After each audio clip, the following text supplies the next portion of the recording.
বাবা, বাবা। Frankie, my boy, happy birthday.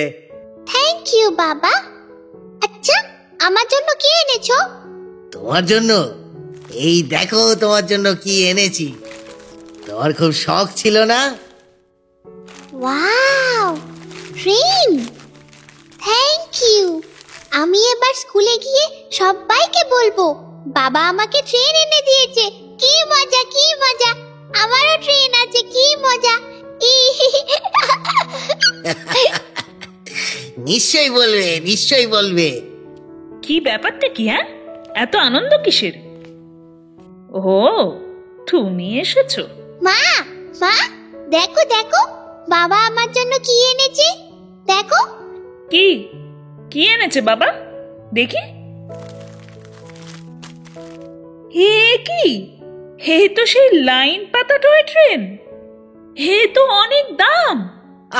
তাতে কি আছে, বছর কারে একটা দিন বলে কথা। তাই বলে তুমি দুম করে এতগুলো টাকা খরচা করে ফেললে? আরে আরে, যেখানে সংসারে এত টানাটানি। ফ্র্যাঙ্কি বাবা, তুমি যাও পাশের ঘরে গিয়ে তোমার ট্রেন নিয়ে খেলা করো। না, দাঁড়াও। ও যাবে কেন? ও কেন যাবে শুনি? ওরও তো জানা উচিত যে যে ওর বাবা কেমন উড়নচণ্ডী মানুষ। ঘরে খাবার নেই, এদিকে তিনি ছেলের জন্য দামি খেলনা কিনে আনছে। এমিলি, ওকে এসবের মধ্যে কেন টানছো? ওর সামনে এইভাবে জঘন্যভাবে ঝগড়া করা বন্ধ করো তুমি। ও, আমি চুপ করলেই বুঝি সবকিছু ঠিক হয়ে যাবে, তাই না?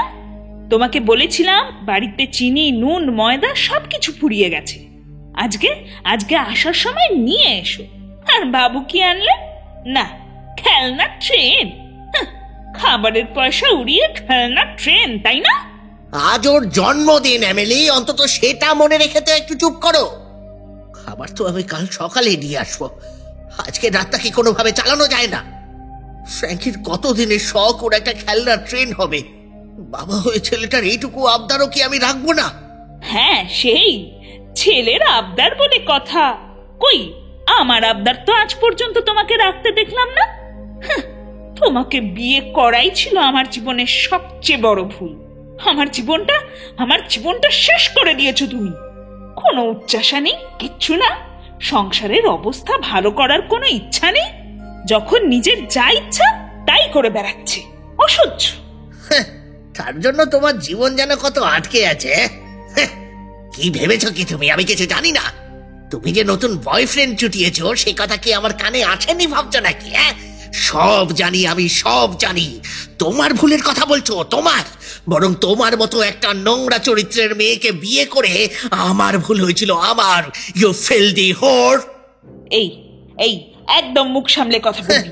তবে রে, দাঁড়া দাঁড়া।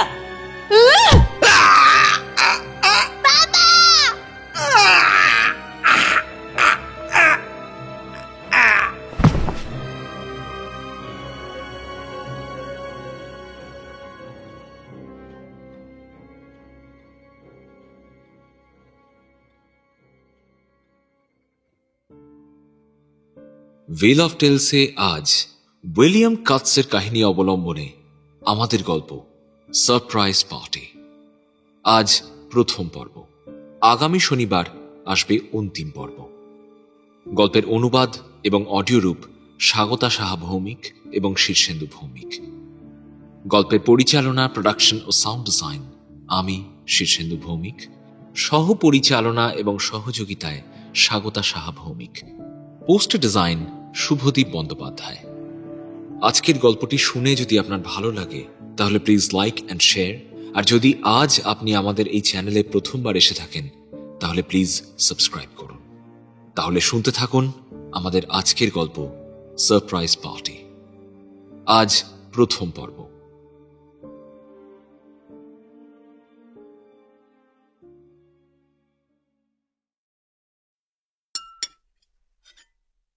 আমি এখনো ভাবতে পারছি না স্যাম। কি নিয়ে ভাবতে পারছো না মার্টি? পার্টি? মিষ্টি হেসে জিজ্ঞেস করলো সামান্থা। হ্যাঁ হ্যাঁ, পার্টির কথাই তো বলছি, আবার কি? তুমি যে এত কিছু ভেবে ফেলেছো সেটাই তো ভাবতে পারছি না আমি। সত্যি তুমি পারো বটে। হ্যাঁ, মাটির মুখে একটা নির্মল আনন্দের হাসি ফুটে উঠল। মনটা ভরে গেল সামান্থার। এটাই তো ও চেয়েছিল। সারা বছরের ক্লান্তির শেষে মাটির মুখে এমন নির্মল পরিতৃপ্তির হাসি। ও বলল, মাটি, হানি, পার্টির এখনো অনেক দিন বাকি। আরে তাতে কি হয়েছে? আমি তো এখন থেকে এক্সাইটমেন্ট ধরেই রাখতে পারছি না। আমার জন্মদিন উপলক্ষে আমার স্ত্রী একটা গ্র্যান্ড পার্টির আয়োজন করবে বলে ঠিক করেছে। এটাই তো আমার কাছে বিরাট এক প্রাপ্তি। আসলে আমার জন্য কেউ কোনোদিনও এতটা ভাবেনি গো। আর তাছাড়া 40 বছর বয়সে এসে কেউ জন্মদিনের কথা ভাবে? বাজে কথা বলো না তো। 40 আবার একটা বয়স হলো? এটাই তো জীবনের প্রাইম টাইম। তুমি এখন শুধু এই কয়েকটা সপ্তাহ চুপচাপ বসে পার্টির জন্য অপেক্ষা করো। বাকি সব দায়িত্ব আমার, বুঝেছো? আবারও উচ্ছলভাবে হেসে উঠল মাটি। বলল, আচ্ছা বেশ বেশ, তোমার কথাই মেনে নিলাম, কিন্তু একটু কিছু তো বলো।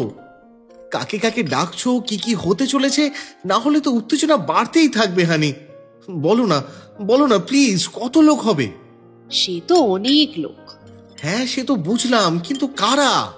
এই এখনই সব বলে দিলে চলবে কি করে? আরে বাবা, এগুলো তো সারপ্রাইজ, তাই না?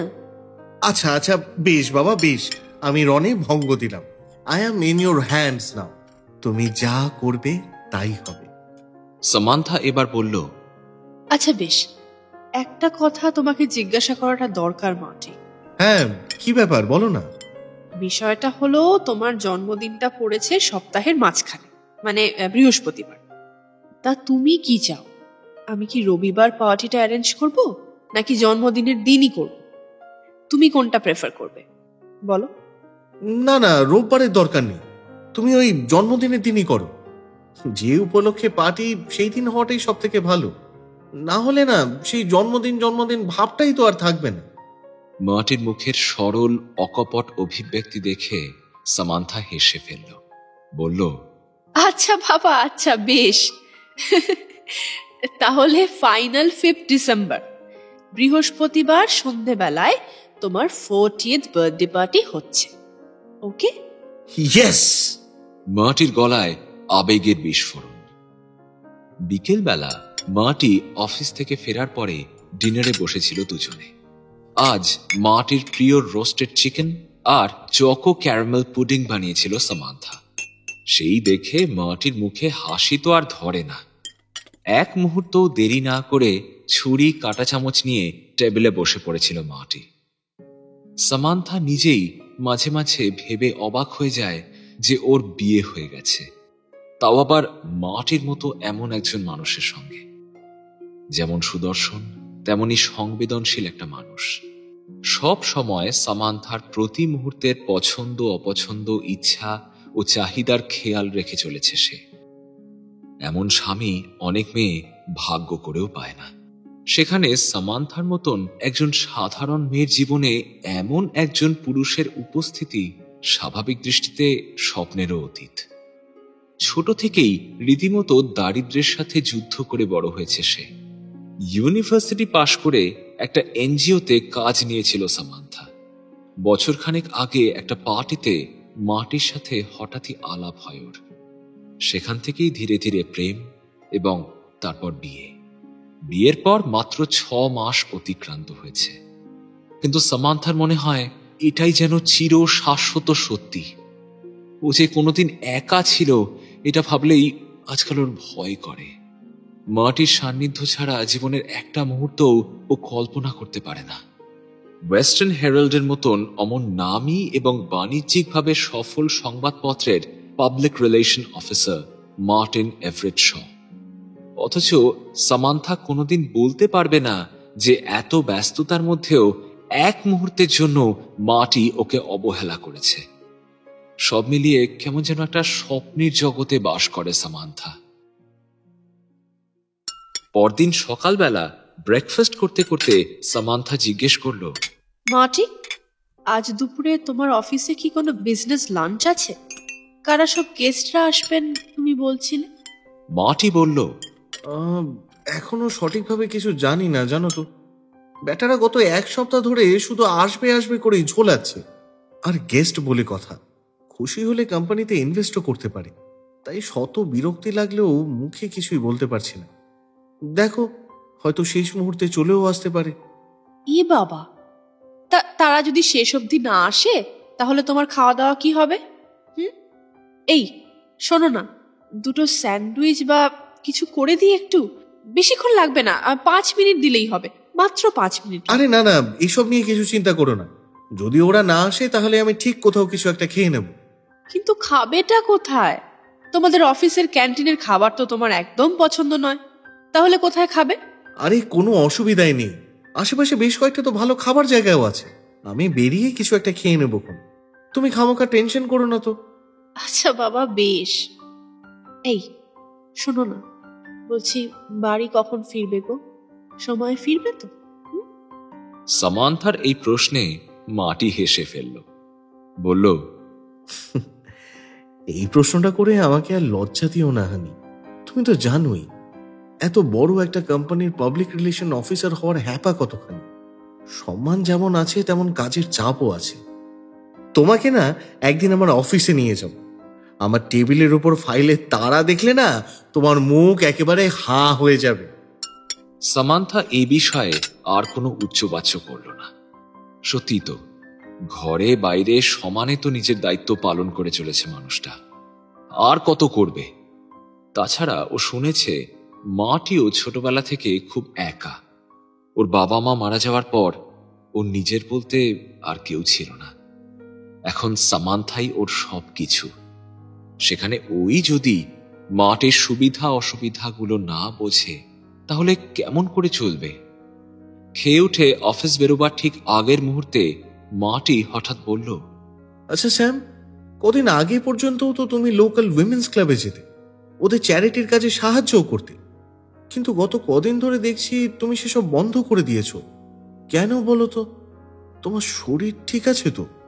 সামান্থা হেসে বলল, আরে হ্যাঁ বাবা, আমি একদম ঠিক আছি। আসলে এই কদিন ধরে লিন একটু ব্যস্ত আছে, বুঝলে তো। আর ওকে ছাড়া না আমার এসব জায়গায় একা একা যেতে একদম ভালো লাগে না। ও একটু ফ্রি হোক, তারপর আবার যাওয়া শুরু করব, বুঝলে।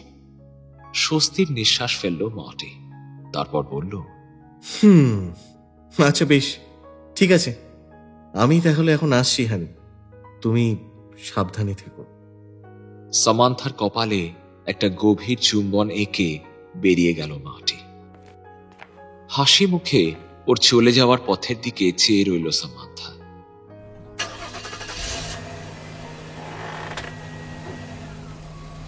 মাটির গাড়ি বেরিয়ে যেতেই সামান্থা দরজা বন্ধ করে ড্রয়িং রুমের সোফায় এসে বসল।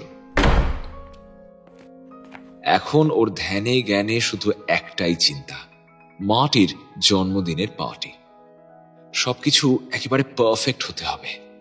পার্টি হচ্ছে এটা মাটির জানা, কিন্তু পার্টির সাথে সাথে আরো কত কিছু যে সামান্থা মনে মনে প্ল্যান করে রেখেছে সেটা কিন্তু ও জানে না, আর ওকে জানতে দেওয়াও যাবে না। এটা হবে একটা বিশেষ ধরনের পার্টি, একটা সারপ্রাইজ পার্টি। সামান্থা ঠিক করেছে মাটির অতীত জীবনের বহু বন্ধু বান্ধব এবং পরিচিতদের সঙ্গে যোগাযোগ করবে, তারপর তাদের নিমন্ত্রণ করবে সেই পার্টিতে। আচমকা পূর্ব পরিচিতদের মুখ দেখতে পেয়ে একেবারে চমকে যাবে মার্টিন এভারেট শ। একই সাথে আনন্দে আর বিস্ময় ভরে উঠবে তার মন। পাশের টেবিল থেকে ফোনের রিসিভারটা তুলে ডায়াল করলো সামান্থা।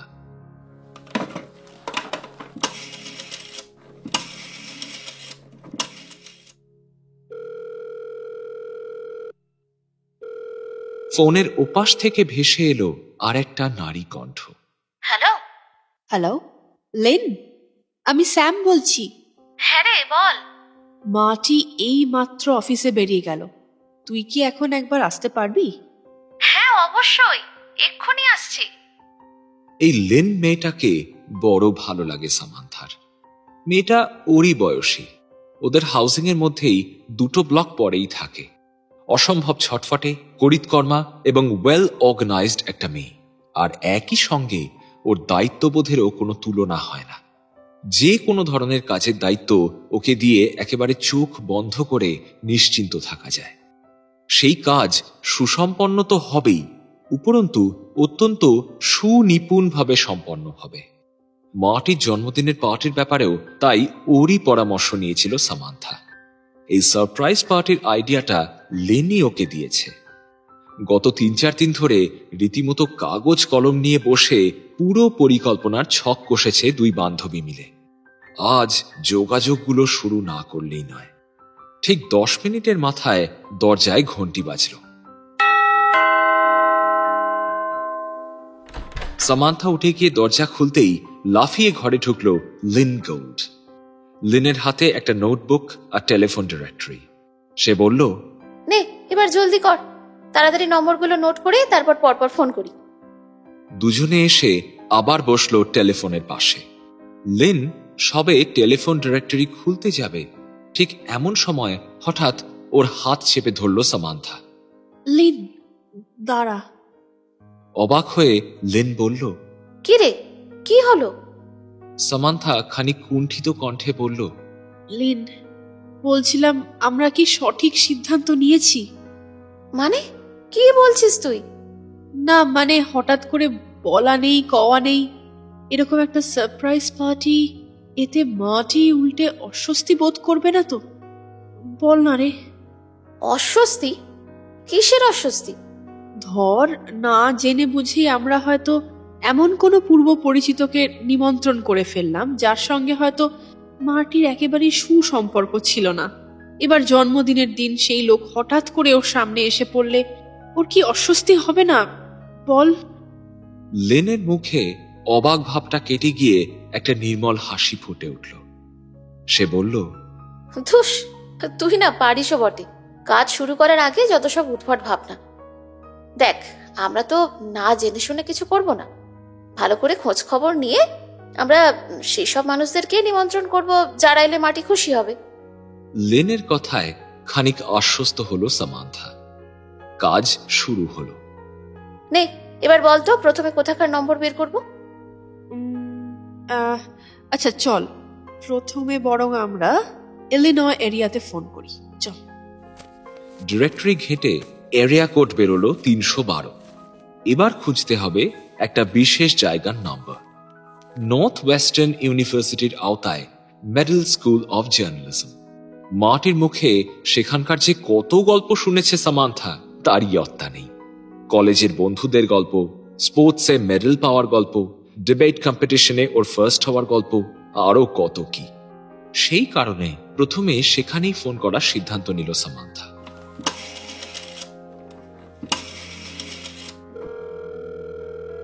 ফোনের মধ্যে ওপারের রিং শুনতে পাওয়ার সাথে সাথেই সামান্থার হৃদস্পন্দন যেন বেশ কয়েক গুণ বেড়ে গেল। একটা অদ্ভুত অজানা উত্তেজনা মনের গভীরে কেমন যেন বেড়ে উঠছে। ওপাশ থেকে একটা পাতলা নারী কণ্ঠ ভেসে এলো। Hello, alumni office? সামান্থা মুহূর্তে নিজেকে গুছিয়ে নিল, বলল, হ্যালো, আসলে আমি একটা বিশেষ অনুরোধ নিয়ে ফোন করছিলাম। আসলে আপনাদের একজন প্রাক্তন ছাত্র, তো ওর সম্পর্কেই কিছু ইনফরমেশন আমার দরকার ছিল। আপনি কি কোনো এমপ্লয়ার? আগে না, আমি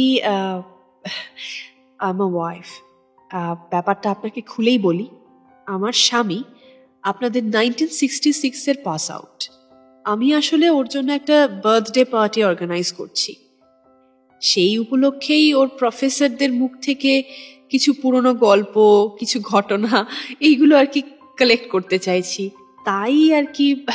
ওয়েল, আমি বুঝতে পারছি, তবে এটা খুবই আনইউজুয়াল একটা রিকোয়েস্ট। মানে আগে কেউ কখনো এমন অনুরোধ করেননি আর কি। সামান্থা খানিক অপ্রস্তুত হয়ে পড়ল, বলল, বুঝতে পারছি, ঠিক আছে ঠিক আছে, যদি খুব অসুবিধা থাকে তাহলে থাক। আরে না না, একেবারেই নয়। আপনি ওনার নামটা বলুন, আমি এয়ারবুকটা বের করছি। আচ্ছা, বলছিলাম যে স্টুডেন্টদের কাছে তো ফাইনাল ইয়ারবুকের একটা কপি দেওয়া থাকে, আপনার স্বামীর কাছে নেই? আগে না, ওটাই তো সমস্যা হয়ে গেছে। আমাদের বিয়ের আগেই আমার স্বামী ওটা হারিয়ে ফেলেছেন। ঠিক আছে, কোনো ব্যাপার না, আমি আপনাকে দেখে দিচ্ছি। ওনার নামটা বলুন। হ্যাঁ, ওর নাম Martin Everett Shaw, 1966, graduate with honours. কয়েক সেকেন্ড পর ফোনের ওপার থেকে আবারও একটা প্রশ্ন ভেসে এলো। ম্যাম, আপনি কি শিওর যে উনি 1966-এরই পাস আউট ছিলেন? হ্যাঁ একদম। কেন বলুন তো?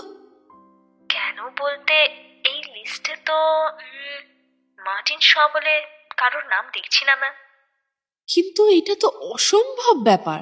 মার্টি সবসময় বলে ও 1966-এই পাশ করেছে। আচ্ছা, ওয়েট এ সেকেন্ড, আপনি একটা কথা বলুন তো, উনি কি এখান থেকে মাস্টার্স ডিগ্রিও করেছেন না শুধু ব্যাচেলার্স ডিগ্রি? না না, শুধু ব্যাচেলার্স। ওপস, সরি, আমারই ভুল, আমি ভুল লিস্ট দেখছিলাম।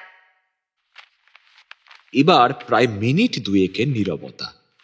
ওপাশ থেকে ভেসে আসছে শুধু পাতা উল্টানোর শব্দ। এবার আবারও সেই মেয়েটির গলা পাওয়া গেল। ম্যাম, হ্যাঁ বলুন।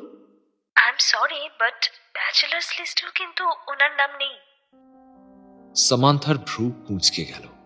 সে বলল, তা কি করে হয়? আপনাদের নিশ্চয়ই কোথাও একটা ভুল হচ্ছে। দেখুন ম্যাম, আমি কিন্তু ইয়ারবুকের পাশাপাশি আমাদের অফিসিয়াল লিস্টটাও চেক করলাম, মার্টিন শ বলে কেউ নেই।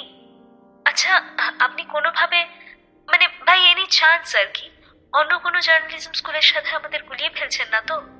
এইবার সামান্থা খানিক বিরক্ত হয়ে উঠল। ঈষৎ গম্ভীর স্বরে বলল, দেখুন, আমি খুব ভালো করে জানি আমার স্বামী কোন কলেজে পড়তেন। কথাটা বলেই ওর মনে হলো ও বোধহয় একটু বেশি উদ্ধত আচরণ করে ফেলেছে। ও আবারও বলল, আই এম সরি, কিন্তু এমনটাও তো হতে পারে যে আপনারা ভুলবশত ওর নাম অন্য কোনো বছরের লিস্টে ইনক্লুড করে দিয়েছেন বা এরকম কিছু। সেটা হওয়ার সম্ভাবনা নেই ম্যাম, আমাদের কম্পিউটারের মাস্টার লিস্টেও ওর নাম নেই। আমি বুঝতে পারছি না আর কিভাবে আমি আপনাকে সাহায্য করতে পারি। সামান্থা কি বলবে ভেবে পেল না। তারপর একটা কথা মনে পড়তেই ও বলে উঠল, আচ্ছা, আমার কাছে একটা ইনফরমেশন আছে। মাটি আপনাদের কলেজের ম্যাগাজিনের ফিচার এডিটর ছিল, তো সেই ভলিউমগুলোতে নিশ্চয়ই ওর বাইলাইন পাওয়া যাবে। আচ্ছা বেশ, আমি ভলিউমগুলো বার করে দেখছি। মেয়েটির কণ্ঠ বিরক্ত এবং অধৈর্য। সামান্থা কুণ্ঠিত কণ্ঠে বলল, আই এম সরি, আমি জানি আপনাকে আমি ভীষণই বিব্রত করছি, কিন্তু না না, ঠিক আছে। আচ্ছা, আমাকে আরেকটা কথা বলুন তো, আপনার স্বামী কি বিগত কয়েক বছরে কোনো অ্যালুমনির চিঠি পেয়েছেন? সামান্থা এক মুহূর্ত ভাবল, তারপর বলল, দেখুন, আমি কখনো বাড়িতে এরকম কোনো চিঠি দেখিনি। তবে ও খুব ঘন ঘন বাড়ি চেঞ্জ করেছে, ঠিকানা চেঞ্জ করেছে, তাই হয়তো। ম্যাম, আমাদের বেশিরভাগ ছাত্রছাত্রীরাই জার্নালিস্ট, আর একজন জার্নালিস্টের জীবনে বারবার ঠিকানা চেঞ্জ করা এটা অত্যন্ত সাধারণ একটা ব্যাপার। তাই আমাদের অ্যালুমনিরা কখন কোথায় আছেন সেই বিষয়ে আমরা সব সময় নিজেদের আপডেটেড রাখি। We actually follow them. আবারও মিনিট খানেকের নীরবতা এবং পাতা উল্টানোর শব্দ। সব শেষে মেয়েটি বলল, আই এম সরি ম্যাম, আমি 1966-এর ছটা ইস্যু চেক করলাম, প্রত্যেকটাতেই ফিচার এডিটর হিসেবে অন্য একজনের নাম লেখা আছে। It's not Martin Shaw. Impossible. মেয়েটি এবার বলল, ম্যাম, আপনি যদি কিছু মনে না করেন তাহলে ফ্র্যাঙ্কলি আপনাকে একটা কথা বলতে পারি? বলুন। দেখুন, এই ধরনের ঘটনা আমি আগেও ঘটতে দেখেছি। একটা বিষয় পুরোপুরি স্পষ্ট, আপনার স্বামী কোনো কালেই আমাদের এই কলেজের ছাত্র ছিলেন না। জার্নালিজমের কলেজ হিসেবে আমাদের কিন্তু বেশ নামডাক আছে ম্যাম। আমার ধারণা চাকরিতে একটা ভালো পজিশন পাওয়ার জন্য আপনার স্বামী আমাদের নাম ব্যবহার করেছেন। এরকম আগেও অনেকে করেছেন। তবুও আমরা যদি কিছু জানতে পারি তাহলে। Thank you so much. বলেই ধপাস করে রিসিভারটা ক্রেডেলের ওপর নামিয়ে রাখল সামান্থা। অপমানে মাথাটা ভয়ানক গরম হয়ে উঠেছে ওর। কত বড় সাহস মেয়েটার, যা নয় তাই বলে যাচ্ছে। নিজেকে শান্ত করার জন্য একটা গভীর শ্বাস নিল সামান্থা। লিন বলে উঠল, কি হলো বলতো ব্যাপারটা? তুই এবার রেগে গেলি কেন? আর বলিস না, অপদার্থের দল যত সব। বিশ্বাস করতে পারিস, ওরা নাকি এতক্ষণ ঘেটে মাটির নামটাই খুঁজে পেল না, একজন অনার্স গ্র্যাজুয়েটের নাম খুঁজে পেল না ওরা। জার্নালিজম স্কুল বটে। ভাব কি সমস্ত অপদার্থ ইনকম্পিটেন্ট লোকজন কাজ করে সেখানে, একবার ভেবে দেখ তুই। হ্যাঁ রে, বুঝতে পারছি। দেখ, আবার হয়তো এরকমও হতে পারে যে কম্পিউটার থেকে কোনোভাবে ডেটাগুলো মিসিং হয়ে গেছে, হয়তো ওদের কোনো ব্যাকআপ তোলা নেই। কিন্তু মেয়েটা তো একদম রেজিস্টার বুক খুলে আমাকে বলল। আরে ছাড় তো, ওসব লোক দেখানো। বেকার তোকে হোল্ড করিয়ে রেখে তারপর যা কিছু একটা বলে দিয়েছে। এরা এরকমই করে। ও আমরা ঠিক কায়দা করে আসল তথ্যগুলো বের করে নেব, ও নিয়ে তুই ভাবিস না তো। সামান্থা জোর করে নিজেকে শান্ত করার চেষ্টা করলো। এটা কখনো হতেই পারে না যে মাটি ওর অতীত সম্বন্ধে সামান্থার কাছে মিথ্যে কথা বলবে। এটা জাস্ট ইম্পসিবল। হঠাৎ ওর মাথায় একটা আইডিয়া আসতেই ও সপ্রতিভ হয়ে উঠল। এইসব কথা তো ওকে অ্যালামনি অফিস থেকে জানিয়েছে, কিন্তু ও যদি সরাসরি একবার ডিন অফ স্টুডেন্টসের সঙ্গে কথা বলে এবং তার কাছ থেকে সঠিক তথ্যটা বার করতে চায়, তাহলেই তো সঠিক তথ্যগুলো পেতে পারে। আর যাই হোক, ডেন নিশ্চয়ই না জেনে শুনে ওকে কিছু একটা বলে দেবেন না। লিনের কাছ থেকে ডিনের অফিসের নাম্বারটা বার করে ডায়াল করলো সামান্থা।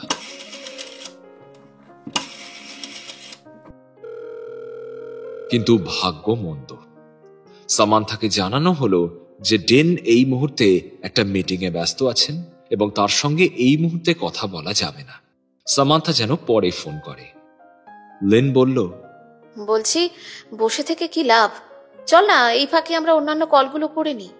আমার কাছে এই মুহূর্তে এলখাট সিটি হলের নাম্বারটা আছে, ফোন করি। সামান্থা মাথা নাড়ল, বলল, না রে, আগে এই ব্যাপারটা পরিষ্কার হোক, বুঝলি, তারপর বাকি ফোনগুলো করা যাবে। কিছুক্ষণ অপেক্ষা করেই দেখা যাক না। ততক্ষণ চল আমরা এখানে ডেকোরেশন কি করব, কি খাবার দাবার, এসব আলোচনাগুলো করে নি। বেশ, চল তাই করা যাক তাহলে। সামান্থা নিউ ইয়র্ক ম্যাগাজিনের একটা কপি নিয়ে এলো। তার একদম পেছনের পাতায় ছাপানো একটা বিজ্ঞাপন বার করে লিনকে দেখিয়ে বলল, লিন, আচ্ছা দেখ, এই যে এই লোকটা ভিডিও রেকর্ডিং করে। একে ডেকে যদি আমরা পুরো পার্টিটার একটা ভিডিও করি তাহলে কেমন হয় বল? বাহ, গ্রেট আইডিয়া। কিন্তু কি জানিস তো লিন, এই ব্যাপারটা আমাকে মাটিকে জানাতেই হবে। অনেক খরচের ব্যাপার এটা, আর আমি যদি খুব বাড়াবাড়ি করি ও খুব রাগ করবে রে। দুজনের আলোচনা চলতে থাকলো। কিরকম ডেকোরেশন হবে, খাবারের কি কি মেনু হবে, ইত্যাদি ইত্যাদি। এরকম ভাবে প্রায় ঘন্টাখানেক কাটার পর লিন বলল, কি রে, 1 ঘন্টা তো হয়ে গেল, চল আরেকবার ওই ডিনকে ফোন করা যাক। সামান্থা ফোনের দিকে হাত বাড়িয়েও হঠাৎ থমকে গেল। হ্যাঁ, ও ফোন করতে চায়। এই মেডেল স্কুল অফ জার্নালিজমের ব্যাপারটা পুরোপুরি না মেটা পর্যন্ত ও ঠিক শান্তি হচ্ছে না, কিন্তু মনের মধ্যে কোথায় যেন একটা অদ্ভুত অস্বস্তি বেড়ে উঠছে ওর। ও নিশ্চিত যে কোথাও একটা বড় সড় ভুল হচ্ছে। ও একটা ফোন করলেই হয়তো সবকিছু ঠিক হয়ে যাবে, কিন্তু তবুও যদি, আর তাছাড়া লেনি বা কি ভাববে। ও বলল, লিন, এখন না থাক, আমি না হয় পরে কখনো ফোন করে নেব, ঠিক আছে? লিন হয়তো পুরো ব্যাপারটাই বুঝতে পারছিল, তাই সে কোনো রকম কোনো আপত্তি করল না।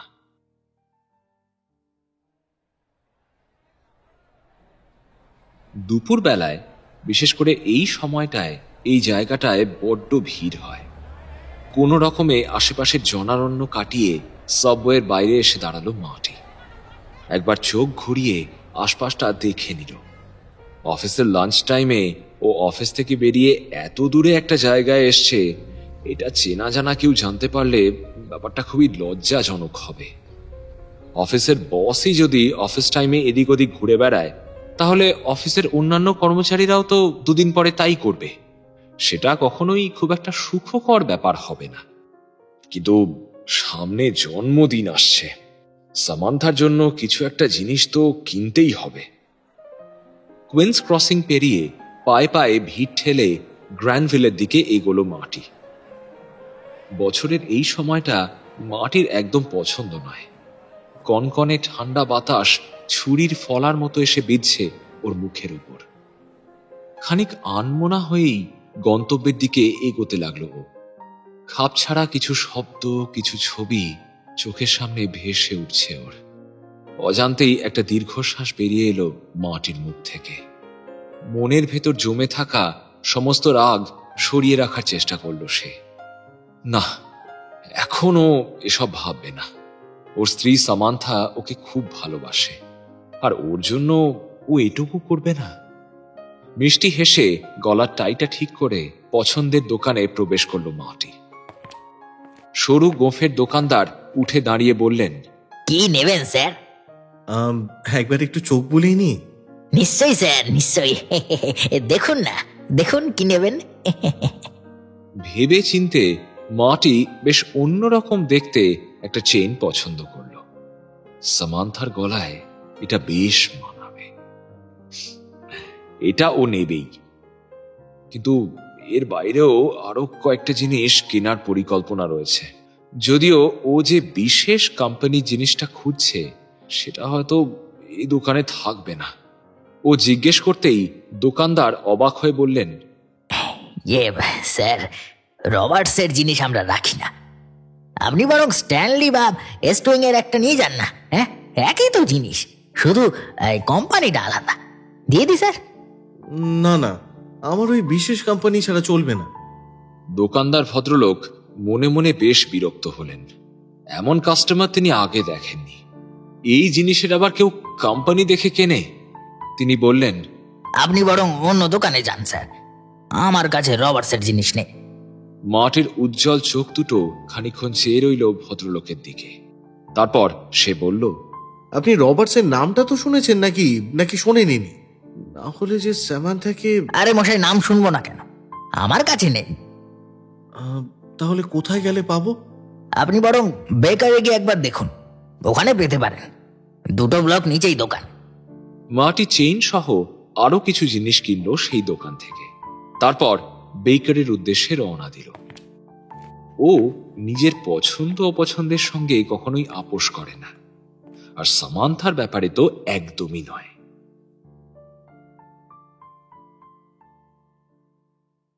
মাটি অফিসে ফিরে ওর সেক্রেটারির কাছে শুনল সামান্থা নাকি অফিসে ফোন করেছিল। সেক্রেটারি জানালো সামান্থার কণ্ঠস্বর নাকি ভীষণ ক্ষীণ এবং দুশ্চিন্তাগ্রস্ত শোনাচ্ছিল। কথাটা শোনা মাত্রই মাটি ভীষণ ব্যস্ত হয়ে উঠল। কি আবার হলো? কি তাহলে শরীর টরীর খারাপ হলো? তড়িঘড়ি ও সেক্রেটারিকে বলল, এক্ষুনি সামান্থার নাম্বারটা একবার ডায়াল করো তো ক্যারল। ফোনের রিং শোনা যেতেই ক্যারল রিসিভারটা মাটির হাতে দিয়ে ঘর থেকে বেরিয়ে গেল। সামান্থা ফোন ধরতেই মাটি জিজ্ঞেস করল, স্যাম, সব ঠিক আছে তো? হ্যাঁ মাটি, সব ঠিক আছে। মাটির কপালে ভাঁজ পড়ল। সামান্থার কণ্ঠে দুশ্চিন্তার ছাপ স্পষ্ট। ও বলল, ইউ শিওর? তোমার গলাটা এমন কাঁপা কাঁপা লাগছে কেন? সামান্থা নিজেকে যথাসম্ভব স্থির রাখার চেষ্টা করে বলল, না না, ওরকম কিছু নয়, সামান্য একটু ক্লান্ত লাগছে আর কি। আচ্ছা শোনো না, তোমাকে ফোন করার কারণটা হলো একটা ব্যাপারে তোমার থেকে একটু অনুমতি চাইবো। আমাদের গ্র্যান্ড পার্টির ব্যাপারে ভাবছি এই পার্টির জন্য একজন ভিডিও ফটোগ্রাফারকে ডাকবো। অবশ্যই তাতে যদি তোমার কোনো আপত্তি না থাকে তাহলে। হোমা, এতে আমার আপত্তির কি আছে স্যাম? আসলে অ্যারেঞ্জমেন্ট গুলো তো আগে থেকে সব করতে হবে, তাই আর কি। না হলে কাজের সময় তোমাকে ফোন করে বিব্রত করতাম না। বিব্রত? তুমি আমাকে ফোন করলে আমি বিব্রত হব? কখনো নয়। মাটি, আমার মাথায় না আরো একটা পরিকল্পনা আছে। জানো, আমার খুব ইচ্ছা তোমার কলেজের ডিপ্লোমাটা বাঁধিয়ে ফ্রেম করে দেওয়ালে টাঙাই। তুমি তো আর নিজে এসব কোনোদিন করালে না, তাই আমাকেই করতে হবে। স্যাম, তুমি তো জানো আমি নিজেকে জাহির করতে পছন্দ করি না সোনা। কিন্তু আমি যে করি Marty, I am proud of you. বলো না মার্টি, সার্টিফিকেটটা কোথায়?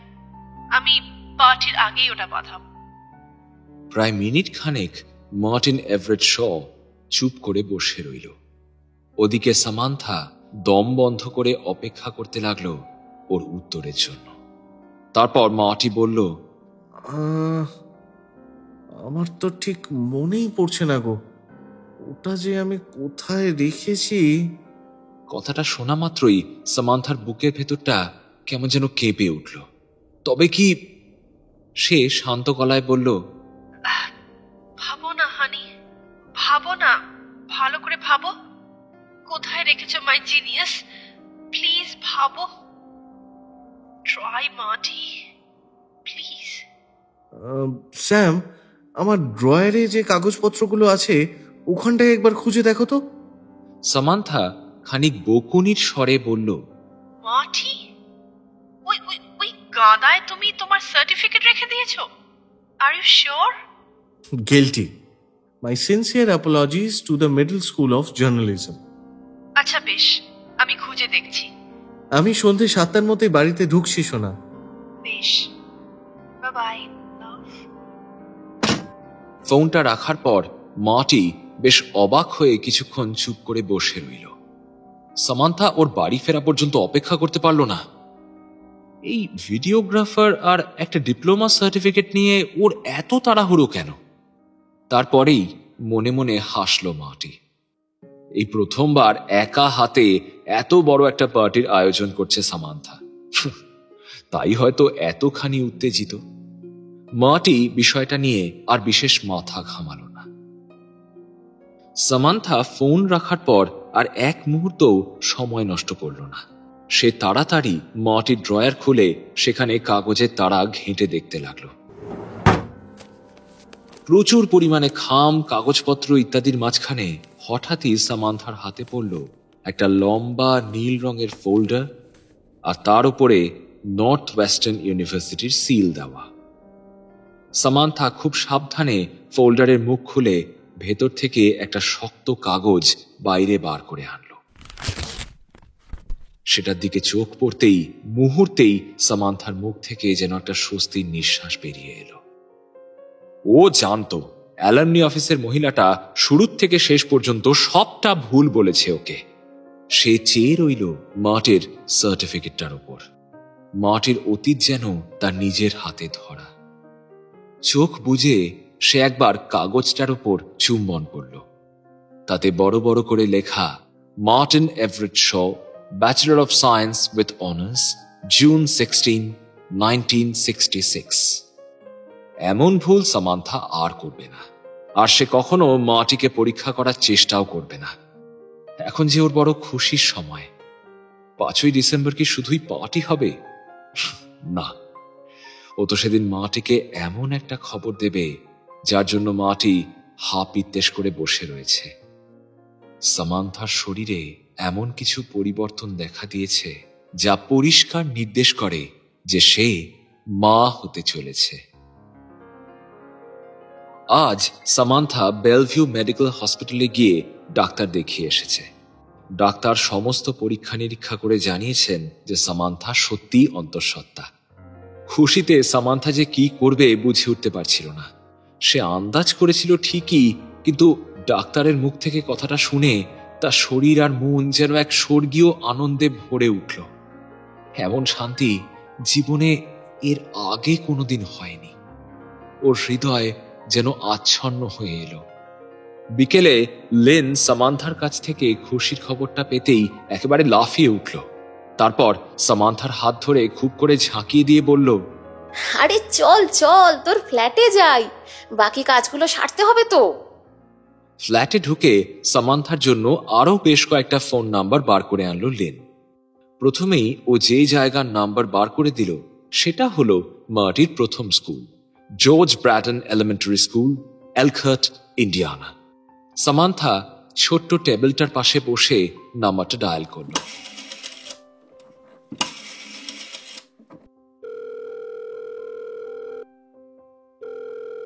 ওপাশ থেকে ভেসে এলো একটা ফ্যাসফ্যাসে মহিলা কণ্ঠস্বর। ব্র্যাডন, সামান্থা খানিক ইতস্তত করে বলল, হ্যালো, আমি নিউ ইয়র্ক থেকে ফোন করছি। আমার স্বামীর সম্পর্কে কয়েকটা বিষয়ে কথা বলবো আর কি। ও 1950 সালে এই স্কুলেরই ছাত্র ছিল। ব্যাপারটা হলো সামনেই ওর 40তম বার্থডে। তো আসলে আমি ওর পুরনো বন্ধু বান্ধব, টিচার্স এদের সাথে একটু যোগাযোগ করতে চাইছি, কোনোভাবে যদি যোগাযোগ করা সম্ভব হয় আর কি। শিক্ষকদের মধ্যে অনেকেই ইতিমধ্যে মারা গেছেন, তবে হ্যাঁ, প্রিন্সিপাল এখনো একই রয়েছেন। উনি এই মুহূর্তে অফিসেই রয়েছেন এখন। আমি কি লাইনটা ওনাকে দেব? তাহলে তো খুব ভালো হয় ম্যাডাম। আমার নাম সামান্থা শ, আর আমার স্বামীর নাম মার্টিন এভারেট শ। ভদ্রমহিলা লাইনটা ট্রান্সফার করে দিলেন। বেশ কিছুক্ষণ রিসিভার কানে নিয়ে বসে থাকার পর ওপাশ থেকে ভেসে এলো একটা উজ্জ্বল ভারী কণ্ঠস্বর। মিসেস সামান্থা শ, আমি লো কোটল বলছি। আমার এখনো আপনার হাজবেন্ডকে স্পষ্ট মনে আছে। কি জন্মনে একটা ছেলে, অলওয়েজ দ্য ডেভিল। সামান্থা উচ্ছ্বসিত কণ্ঠে বলে উঠল, তাই স্যার, আপনার মনে আছে? মাটিকে আপনার মনে আছে স্যার? ওই তো রোগা বাচ্চা ছেলেটা। না স্যার, ও কিন্তু যথেষ্ট মোটাসোটা। ওয়েল, কতদিন আগের কথা বলুন তো? নিশ্চয়ই আপনি খুব করে ভালো মন্দ খাওয়াচ্ছেন, হ্যাঁ? হবে হয়তো। দুঃখের বিষয় হলো মার্টিন একবারও পরে দেখা করতে এলো না। খুব ইচ্ছে করে পুরনো ছাত্রদের সঙ্গে একবার দেখা করতে। আমি আপনাকে কথা দিচ্ছি স্যার, ও নিশ্চয়ই আপনার সাথে গিয়ে দেখা করে আসবে একদিন। ইনফ্যাক্ট আমরা দুজনেই যাব। গ্র্যান্ড। এবার বলুন তো, আপনার কিছু স্মৃতির দরকার, তাই তো? হ্যাঁ স্যার।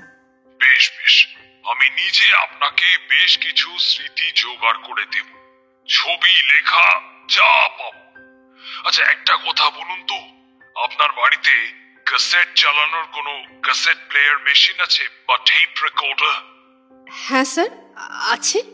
তাহলে আমি মাটিকে ছোট একটা টেপ রেকর্ড করে পাঠাবো, মানে আমার শুভেচ্ছা বার্তা।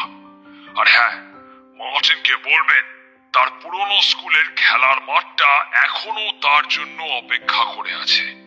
আপনার ফোন নাম্বার আর অ্যাড্রেসটা আমাকে দিয়ে দিন। Thank you Mr Cottrell. Thank you for thinking of us, Mrs Shaw. Thank you. বাড়ির ঠিকানা এবং ফোন নাম্বার আদান প্রদানের পর সামান্থা খানিক চুপ করে থেকে বলল, স্যার, আপনার মাটির বাবা মা সম্পর্কে কিছু মনে আছে? মানে কোনো বিশেষ গল্প বা ঘটনা? দুজনেই ভীষণ ভালো মানুষ ছিলেন ওরা। দুর্ভাগ্যবশত ওরা দুজনেই খুব কম বয়সে মারা যান স্যার, কিন্তু মাটি থামেনি।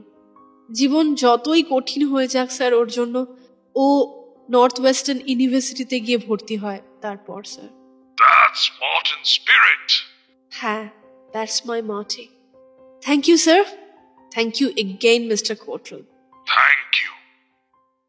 ফোন রাখার পর সামান্থা একটা মেডিকেল জার্নাল হাতে নিয়ে বসল। তার শরীরে তিল তিল করে বেড়ে উঠছে একটা নতুন প্রাণ। ধূমপান, মদ্যপান এসব একেবারেই করা যাবে না এখন। লেন বাড়ি ফিরে গেছে বেশ অনেকক্ষণ হলো। এমন সময় হঠাৎই ফোনটা বেজে উঠল।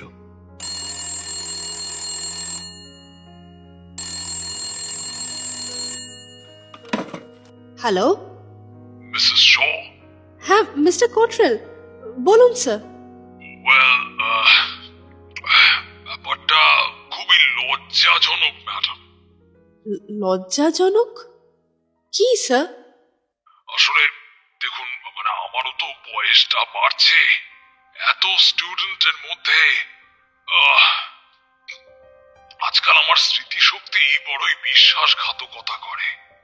আসলে কিছুক্ষণ আগে যার কথা ভেবে আমি এতগুলো কথা আপনাকে বললাম, তার নাম মার্টিন শ নয়, বরং মেলভিন শ। তার মানে আমার স্বামীকে আপনার মনে নেই স্যার? আপনি বললেন আপনার স্বামীর বাবা মা দুজনেই মারা গেছেন, কিন্তু মেলভিনের মা তো এখনো জীবিত। ব্যাপারটা এখানেই খুব গুলিয়ে যাচ্ছিল আমার। I am so sorry. Samantha বুঝল ভদ্রলোক অত্যন্ত লজ্জিত। সে বলল, স্যার, এ তো হতেই পারে। আপনার এত দিনের এত ছাত্র সকলকে কি আর মনে রাখা সম্ভব? আপনি যদি কাইন্ডলি একটু রেকর্ডটা চেক করে। এখানেও একটা সমস্যা আছে Mrs show. I beg your pardon sir. আমি রেকর্ডস চেক করেছি। রেকর্ডে মার্টিন শো নামের কেউ নেই ম্যাডাম। কি? হ্যাঁ, মানে আমিও খুব অবাক হচ্ছি। আমি পরপর অনেকগুলো ইয়ার চেক করেছি, কিন্তু ওই নামে কিন্তু কেউ নেই। সামান্থার মনে নর্থ ওয়েস্টার্ন ইউনিভার্সিটির কলটার কথা বিদ্যুৎ ঝলকের মতো উকি মারল। এরা সকলে একই ভুল কেন করছে? বিহ্বল কণ্ঠে সামান্থা বলল, স্যার, মাটি ব্র্যাডনে পড়তো স্যার। ও সব সময় স্কুলের কথা বলে। আই আন্ডারস্ট্যান্ড, কিন্তু যেখানে কোনো রেকর্ডই নেই, we are kind of lost Mrs show. এমনকি প্রত্যেক বছর একটা ক্লাস পিকচার তোলা হয় আমাদের। সেই সময় ক্লাস পিকচারগুলো আমি চেক করেছি, বাট নো মার্টিন। সামান্থা কম্পিত কণ্ঠে বলল, স্যার, ও হয়তো অ্যাবসেন্ট ছিল স্যার। এতগুলো বছর, টানা 6 বছর, কিন্তু একবারও ছবি তোলার দিন প্রেজেন্ট ছিল না। এটা কি সম্ভব? ফোন রাখার পর সামান্থা সম্পূর্ণ ভেঙে পড়ল। একটা অজানা আতঙ্ক আর আশঙ্কায় সে রীতিমতো কেঁপে উঠল। মাটি আর ওর মাঝে মিথ্যে থাকতে পারে, এটা ওর কল্পনারও অতীত। মাটি আজও লাঞ্চ টাইমে অফিস থেকে বেরিয়েছিল। এই সময়টায় শপিং করা ওর একেবারে নেশায় দাঁড়িয়ে যাচ্ছে। প্রত্যেক বছর 5ই ডিসেম্বর আসার আগে ওকে অনেক কিছুই ছোটখাটো কিনতে হয়, বা বলা ভালো সংগ্রহ করতে হয়। জন্মদিনটা যতই এগিয়ে আসছে, ওর শরীর আর মন জুড়ে একটা অদ্ভুত অনুভূতি যেন ধীরে ধীরে ছড়িয়ে পড়ছে। সামান্থা কিন্তু মাটির অতীত সম্পর্কে খোঁড়াখুড়ি করা একেবারেই বন্ধ করেনি। অনেক বুদ্ধি করে ঠান্ডা মাথায় সে তার খোঁজ জারি রেখেছে। ব্র্যাডনের পর যেই জুনিয়র স্কুলে মাটি পড়ত, সেখানেও খোঁজ খবর নিয়েছে সামান্থা। যদিও এই স্কুলের প্রিন্সিপাল একেবারেই সহযোগিতা করতে রাজি হননি। এরপর হাই স্কুল থেকেও জানানো হয়েছে যে সেখানেও কোনো কালে মার্টিন এভারেট শ নামে কেউ পড়তো না, অর্থাৎ কোনো রেকর্ড নেই। শেষমেশ এলখার্ট সিটি মিউনিসিপ্যালিটিতে ফোন করে সেখান থেকেও জানা গেল যে জন্মসাল অনুসারে মার্টিন নামের কোনো বার্থ সার্টিফিকেট ওরা বার করেননি।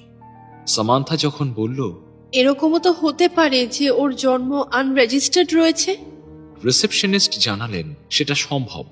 তবে এই আধুনিক যুগে কেউ জন্ম মৃত্যু আনরেজিস্টার্ড রাখে না। সেটা হলে জীবনে চাকরি বাকরি, পড়াশুনো সবকিছুতেই নানা রকম সমস্যা হবে, বেশি দূর এগোনোই যাবে না। এই উদ্বেগ অসহনীয় হয়ে উঠল সামান্থার কাছে। সে বুঝে গেছে মাটির জন্ম, পড়াশুনো ইত্যাদি কোনো কিছুরই সঠিক তথ্য ওর কাছে নেই। হয়তো আগাগোড়া একটা মিথ্যের ওপর এতদিন দাঁড়িয়েছিল ও। তবু কোথাও গিয়ে সামান্থা যেন বারবার থমকে যাচ্ছে। সামনের এত বড় 40 বছরের বার্থডে পার্টি কি আসলে সবটাই ধোঁয়াশার ওপর ভিত্তি করে দাঁড়িয়ে আছে, নাকি সত্যি এই সব কিছুর কোনো না কোনো একটা ব্যাখ্যা আছে? মাটিকে সরাসরি কিছু জিজ্ঞেস করা যাবে না। তেমনটা করলে সামনের সারপ্রাইজ পার্টিটাই তো পুরো বানচাল হয়ে যাবে। কথায় কথায় গল্পের ছলে মাটির থেকে জানতে হবে সমস্ত ব্যাপারগুলো। কিন্তু এসবের আগে আরো একবার নর্থ ওয়েস্টার্নে ফোন করতে হবে সামান্থাকে। যদিও ব্যাপারটা খুবই লজ্জাজনক। গতবার ও নিজেই যেভাবে ওদের মুখের ওপর ফোনটা কেটে দিয়েছিল, তবে এক্ষেত্রে তো ওর কাছে প্রমাণ আছে। মার্টির সার্টিফিকেট ওর হাতে রয়েছে। একেবারে খোদ নর্থ ওয়েস্টার্নেরই ইস্যু করা সার্টিফিকেট। নিজেকে যথাসম্ভব শক্ত করে সামান্থা ফোন নাম্বার ডায়াল করল।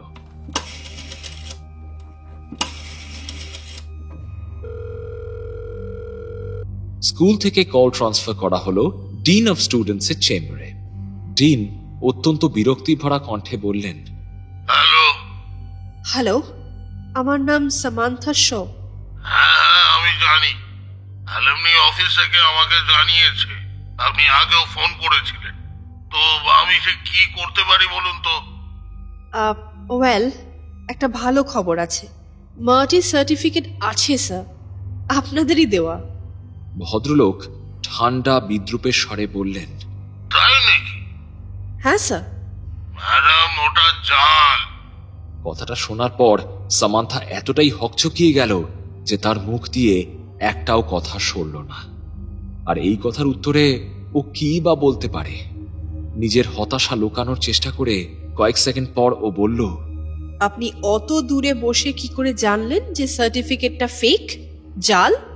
হ্যাঁ, কারণ আমি যে চেয়ারে বসে আছি সেখানে আমার দায়িত্ব সমস্ত স্টুডেন্টের রেকর্ড সম্পর্কে অবগত থাকা। আপনার স্বামী কোনোদিনই নর্থ ওয়েস্টার্নে যাননি। It's as simple as that. কলেজে কোনো ট্রেস না রেখে কেউ কলেজ গ্র্যাজুয়েট হয়ে যায় না ম্যাডাম। আর আপনার যদি মনে হয় আপনি আপনার স্বামীর সাথে সরাসরি কথা বলুন, অবশ্য যদি আপনি সেই রিস্কটা নিতে চান। Now if you will please excuse me. অত্যন্ত তিক্তভাবে কথোপকথন শেষ হলো। সামান্থা আরো একবার ভালো করে পরীক্ষা করে দেখল সার্টিফিকেটটা সত্যি জাল কিনা। ওর হাত দুটো থরথর করে কাঁপছে। কই, এই কাগজটা দেখে তো একবারও মনে হচ্ছে না যে এটা জাল। মাটি যখন বাড়ি ফিরল তখন সন্ধে নেমেছে। ওর চোখে মুখে ক্লান্তি। ওকে দেখেই বোঝা যাচ্ছে যে খুব খিদে পেয়েছে ওর। ও কিন্তু সামান্থার মধ্যে কোনো রকম কোনো পরিবর্তন খেয়াল করল না। ছিমছাম মিষ্টি মেয়েটার টান টান করে চুল বাঁধা, পরনে ধূসর রঙা একটা স্কার্ট আর নীল রঙের একটা টপ। মাটি সকালে বাড়ি থেকে বেরোনোর সময়ও সামান্থা এটাই পরেছিল। মাটি খেয়াল না করলেও এবেলা সামান্থার চোখের দিকে গভীরভাবে তাকালেই ও স্পষ্ট ধরতে পারত সামান্থার মনে সন্দেহ আর টানা পড়েন। রাতে ডিনার করতে করতে সামান্থা নানা প্রশ্ন করতে লাগলো মাটিকে। সে বলল, জানো হানি, আজ হঠাৎই অ্যাপার্টমেন্টের সামনে একজনের সাথে দেখা হলো। সে আমাকে এই ডিরেকশন জিজ্ঞেস করতে দাঁড়িয়েছিল। ভদ্রলোক এই তোমারই বয়সী হবে। তারপর? মাংস চিবোতে চিবোতে বলল মাটি। কথায় কথায় জানলাম তিনি এলখার্ট থেকে আসছেন। ওনার নাম ফ্রেড উইলসন। আমি চিনি না গো। ভদ্রলোক বললেন উনি তোমার এক ক্লাস নিচেই পড়তেন। তো তোমাকে উনি চেনেন। উনি ফুটবল খেলতেন। আচ্ছা মাটি, এলখার্টের ফুটবল টিমটা কেমন ছিল গো? মাটি কাঁধ ঝাঁকিয়ে বলল, মোটামুটি। সামান্থার চোয়াল শক্ত হলো। সে হোমওয়ার্ক না করে আজ মাটিকে প্রশ্ন করছে না। ও এলখার্টের পেপার আনিয়েছে বাড়িতে। তাতে পরপর সাল উল্লেখ করে স্কুলের সমস্ত অ্যাচিভমেন্ট লেখা আছে। মাটি যখন ওই স্কুলে পড়তো তখন ওদের স্কুলের ফুটবল টিম ছিল অপ্রতিরোধ্য। পরপর 4 বছর ওদের টিম চ্যাম্পিয়ন হয়েছিল।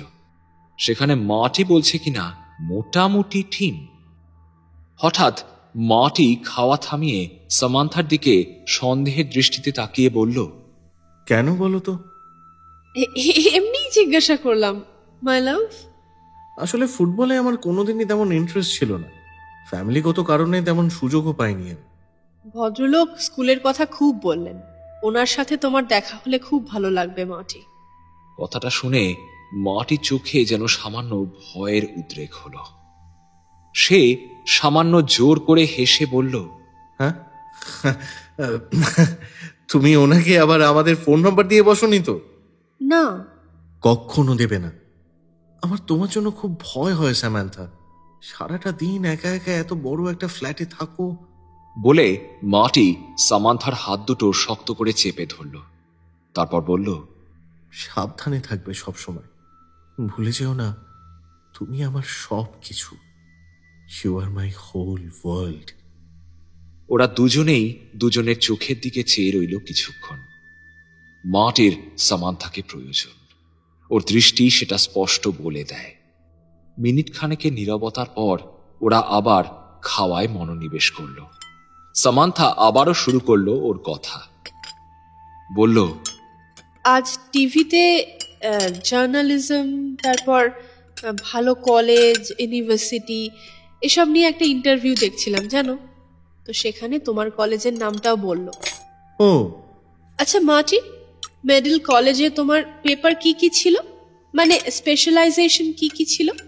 অনেক কিছুই, এই যেমন ধরো খবর লেখা, রিপোর্টিং, কপি এডিটিং, ফটোগ্রাফি, এইসব আর কি। অবাক লাগে, তুমি এত ভালো ছাত্র ছিলে অথচ তোমাকে ওরা কখনো ডাকে না কেন মার্টি? কলেজে নিশ্চয়ই অ্যালামনি গ্রুপ আছে, তাহলে ওরা তোমাকে কেন ডাকে না? আমার বহুবার ঠিকানা চেঞ্জ হয়েছে, আর আমি ওদের সেসব আর জানাইও নি। কথাটা বলেই মার্টি সোজা চাইল সামান্থার চোখের দিকে, বাঁকা হেসে বলল, কি ব্যাপার বলো তো, আজ তুমি শুধুই আমার অতীত নিয়ে প্রশ্ন করে যাচ্ছ, ব্যাপার কি? সামান্থার হাত পা ঠান্ডা হয়ে এলো। পরিবেশটা হালকা করার জন্য ও একগাল হেসে বলল, হে মাই লাভ, আই লাভ ইউ মার্টি। তোমার অতীত বর্তমান সব কিছুতেই আমার ইন্টারেস্ট, সেটা তুমি বোঝো না? কি হলো? এই ওয়েল, আমার অতীত সম্পর্কে বলার তেমন কিছুই নেই হানি। শুতে যাওয়ার আগে সামান্থা মুখ ভার করে বসে আছে দেখে মার্টি বলল, কি হয়েছে তোমার? শুনতে চাও? আমি চাই তোমাকে তোমার জন্মদিনে স্পেশাল কিছু একটা গিফট দিতে, কিন্তু কি যে দিই। স্যাম, পার্টিটাই তো আসতো একটা গিফট। ভাবছিলাম তুমি আর আমি সবসময় তো এই ফ্ল্যাটে বন্দি, তোমাকে যদি দুটো প্লেনের টিকিট গিফট করি। ভ্যাকেশন? সামান্থা সরলভাবে কাঁধ ঝাঁকিয়ে বলল, ভাবছিলাম মিড ওয়েস্টের দিকটা ঘুরে আসি, তাহলে তুমি এলখার্টও ঘুরে আসতে পারবে। আমি তোমার স্কুল, তোমার বাড়ি, কলেজ সব দেখে আসব। জানি মুখে তুমি যাই বলো, মনে মনে সকলে তার নিজের বাড়িতে বারবার ফিরতে চায়, সেটা আমি জানি, বুঝলে? মার্টি খানিকক্ষণ চুপ করে থেকে বলল, কবে নাগাদ যেতে চাইছো? তোমার জন্মদিনটা হয়ে যাক, তারপর ক্রিসমাসের সময় তো যেতেই পারি, কি বল? Let's do it. মানে এলখার্ট, নর্থ ওয়েস্টার্ন? কেন নয়, দারুণ হবে ব্যাপারটা, কত দিন পর। সামান্থার হৃদস্পন্দন যেন দ্বিগুণ হয়ে এলো। মার্টি বলে চলল, আমি নিজে তোমাকে সব ঘুরিয়ে দেখাবো। নর্থ ওয়েস্টার্নে আমরা কোন ঘরে থাকতাম, সেই ঘর থেকে কেমন মিশিগান লেকের সুন্দর একটা ভিউ পাওয়া যায়, সব তোমায় দেখাবো। তুমি এলখার্টে যে বাড়িটায় থাকতে, আমি সেটাও একবার দেখতে চাই মার্টি।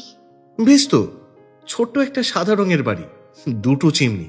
সবাই জানতো সদের বাড়িতে দুটো চিমনি।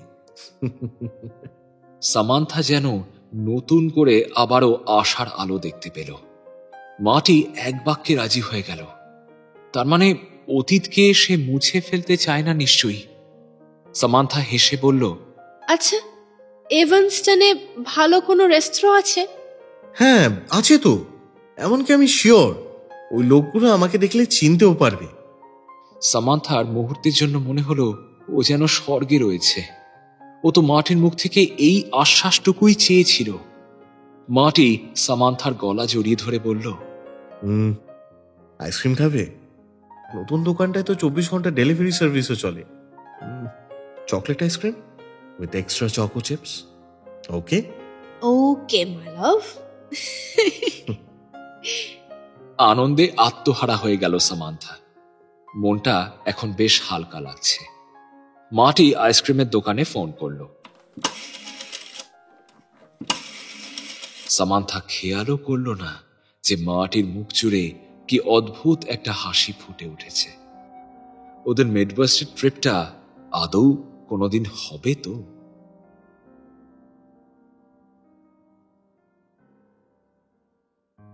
মন থেকে সমস্ত দ্বিধা এবং সন্দেহ কেটে যেতেই সামান্থা পরদিনই দ্বিগুণ উৎসাহে জন্মদিনের পার্টির আয়োজন করতে নেমে পড়ল। সাথে ও লিনকেও ডেকে নিয়েছে। মার্টি কলেজ পাশ করার পর আর্মিতে যোগ দিয়েছিল। সেখানে মার্টির সাথে বন্ধুত্ব হয়েছিল রিচার্ড বোস নামে একজন ভদ্রলোকের। দুজনেই অল্প দিনের মধ্যেই একেবারে হরিহর আত্মা হয়ে ওঠেন। অতএব পার্টির জন্য এই ব্যক্তি এবং আরো কিছু আর্মির বন্ধু বান্ধবকে নিমন্ত্রণ করতেই হবে। সামান্থা ডিফেন্স ডিপার্টমেন্টের নাম্বার বের করে ডায়াল করল।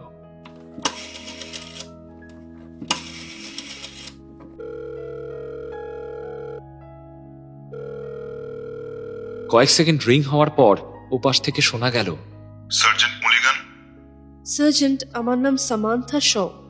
আমার হাজবেন্ড 60s-এ আর্মিতে ছিলেন। উনি কি যুদ্ধের সময় ভিয়েতনামে ছিলেন? কিছুদিন ছিলেন।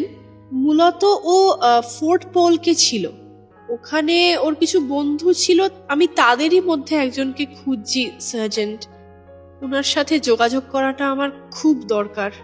তাই দেখুন, এভাবে তো কারোর কন্ট্যাক্ট আমরা দিতে পারি না ম্যাডাম। প্লিজ সার্জেন্ট, আমার খুব দরকার। বিশ্বাস করুন, আমার কোনো রকম কোনো খারাপ উদ্দেশ্য নেই। আর দেখুন, আমার স্বামীও তো ওই ভদ্রলোকেরই বন্ধু ছিলেন। তাই ম্যাডাম, বিশ্বাস করুন, এইরকম অনুরোধ আমরা... প্লিজ স্যার, প্লিজ। ওর ওই বন্ধুর নাম Richard Bose. Please sir. Sergeant দীর্ঘশ্বাস ফেলে বললেন, আচ্ছা বেশ, আমি দেখছি। সামান্থা স্বস্তির নিঃশ্বাস ফেলল। ওদিক থেকে কম্পিউটার কিবোর্ডে টাইপ করার শব্দ পেল সামান্থা। কিছুক্ষণ পর সার্জেন্ট মুলিগান বললেন, ম্যাম। হ্যাঁ স্যার, বলুন। আমি কিন্তু এখানে রিচার্ড বোস নামে কাউকে দেখছি না। যদিও সেটা হতেই পারে, ক্রস রেফারেন্স করে দেখতে হবে আমাকে। আপনার স্বামীর ইউনিট ডেজিগনেশনটা জানা আছে? আগে না তো স্যার, তবে ওর সার্ভিস নাম্বারটা আমার মনে আছে। বলুন তো। RA 38567194। দেখছি, দাঁড়ান, এটার সাথে ক্রস রেফার করে দেখব।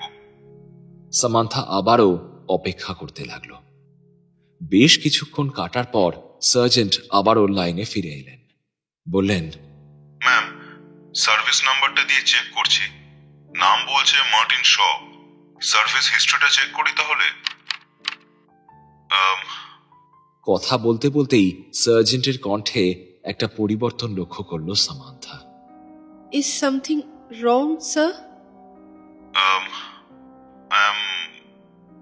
I'm sorry. আমি খুবই দুঃখিত আপনার স্বামীর ব্যাপারটা দেখে। আমার স্বামীর ব্যাপার? কি স্যার? I am sorry. উনি তো ভিয়েতনামের যুদ্ধে মারা গিয়েছেন, মিসেস শ। সামান্থা আর একটা কথাও বলতে পারল না। মুহূর্তের জন্য ওর চোখের সামনে সবকিছু যেন অন্ধকার হয়ে এলো। নিজের অজান্তেই ফোনটা নামিয়ে রাখল ও।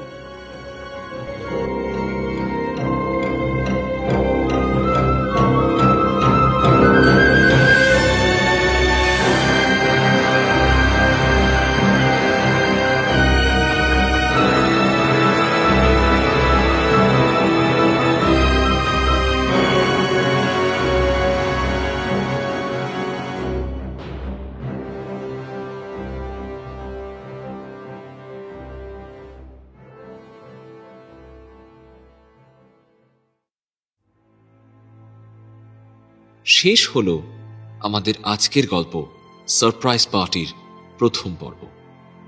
গল্প রচনায় উইলিয়াম কাটস, গল্পের অনুবাদ এবং অডিও রূপ স্বাগতা সাহা ভৌমিক এবং শীর্ষেন্দু ভৌমিক, গল্পের পরিচালনা, প্রোডাকশন ও সাউন্ড ডিজাইন আমি শীর্ষেন্দু ভৌমিক, সহ পরিচালনা এবং সহযোগিতায় স্বাগতা সাহা ভৌমিক, পোস্টার ডিজাইন শুভদীপ বন্দ্যোপাধ্যায়। গল্পের কথক লো কোট্রেল, স্পেন্সার ক্রসওয়েড এবং টম এডওয়ার্ডসের চরিত্রে আমি শীর্ষেন্দু, সামান্থা শ এবং ফ্র্যাঙ্কির চরিত্রে স্বাগতা, মার্টিন শ ফ্র্যাঙ্কির বাবা এবং ডিনের চরিত্রে শুভদীপ, দোকানদার এবং সার্জেন্ট ইয়াংয়ের চরিত্রে প্রভাকর, লগিন্স ও সার্জেন্ট মলিগানের চরিত্রে স্নেহাদ্রি, ফ্র্যাঙ্কির মা এবং রিসেপশনিস্টের চরিত্রে সায়ন্তনী, ব্র্যাডেনের রিসেপশনিস্ট এবং লেন গৌল্ডের চরিত্রে ঋতুপর্ণা। আমাদের আজকের উদ্যোগে আমরা পাশে পেয়েছি Bong story circle audio story channel থেকে শুভদীপ নাথ, বৃত্তের বাইরে অডিও স্টোরি চ্যানেল থেকে ঋতুপর্ণা মিশ্র এবং লেজি নারেটর অডিও বুক চ্যানেল থেকে প্রভাকর কুণ্ডুকে। ওদের অসংখ্য ধন্যবাদ জানাই এই উদ্যোগে আমাদের পাশে থাকার জন্য। আগামী সপ্তাহে আমরা ফিরে আসব সারপ্রাইজ পার্টির দ্বিতীয় তথা অন্তিম পর্ব নিয়ে। ভালো থাকবেন। ধন্যবাদ।